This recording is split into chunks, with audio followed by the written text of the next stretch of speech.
The social penetration theory was proposed by Irwin Altman and Douglas Taylor in 1973 to explain how closeness, as it applies to our relationships with others, develop between people.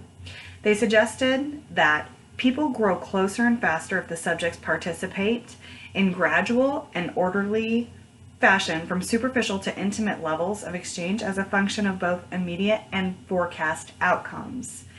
It is impossible, however, to completely understand the process without first acknowledging the complexities of people.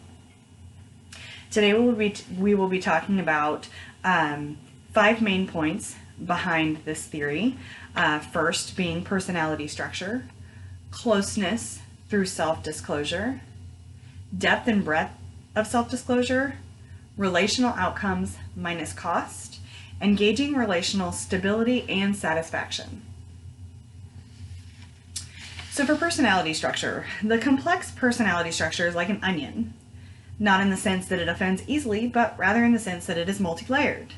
If you peel back the first layer of an onion, you will expose its second deepest layer, and then if you peel back that layer, you will expose the third deepest layer, and then finally, you will get to the core.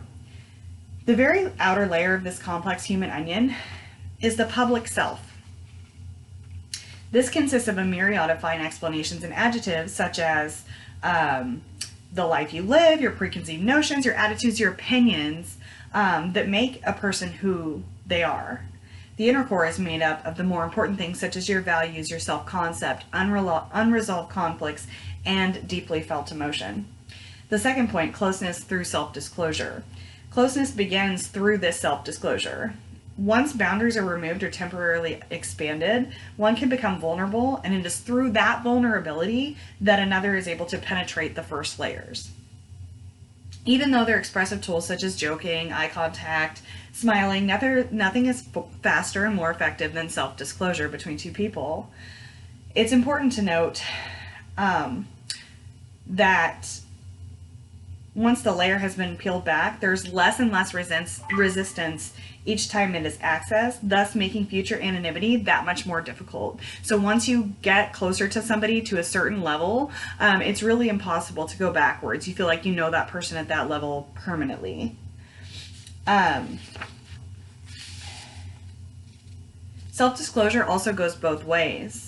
If one person becomes vulnerable before the other, this can make one appear more trustworthy, and the willingness to share things about yourself on that level can be seen as attractive.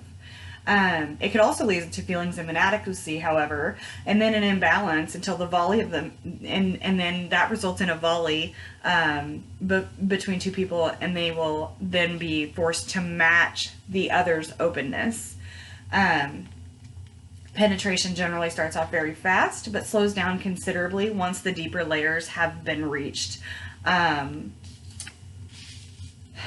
Next, depth and breadth of self-disclosure. Depth is the essential and principle of social penetration. Since a life is segmented into many pieces, it's understandable that somebody could be completely forthcoming in one area and reveal almost nothing about another, much more private area of their life. In this case, depth without breadth is evident. So both are essential in this case. Next, relational outcome is rewards minus cost. So as a function of nature, and survival, the human brain will naturally try to predict all the possibilities of a certain scenario or outcome. Since the 19th century, when John Stuart Mill first stated his principle of utility, there's been compelling logic to Minimax principle of human behavior, Griffin, Ledbetter, and Sparks, 2015. Lastly, gauging relational stability and satisfaction.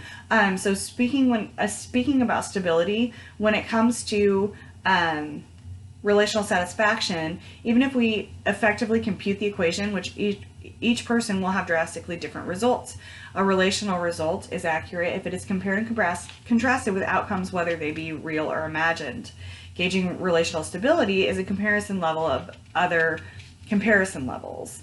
The most ideal situation herein is when the outcome is greater than the alternative comparison levels, and those alternative comparison levels are greater than the original comparison levels.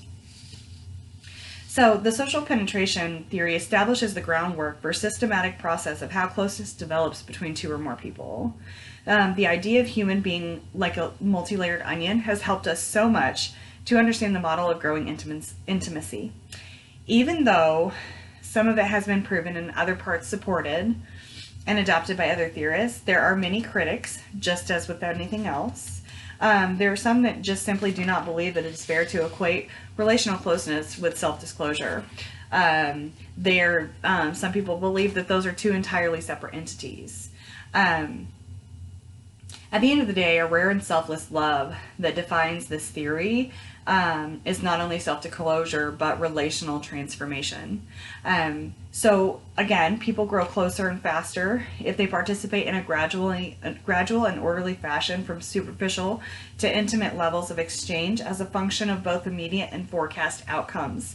Today we spoke about those 5 points behind this theory, which are personality structure, closeness through self-disclosure, depth and breadth of self-disclosure, relational outcome minus cost, engaging relational stability and satisfaction.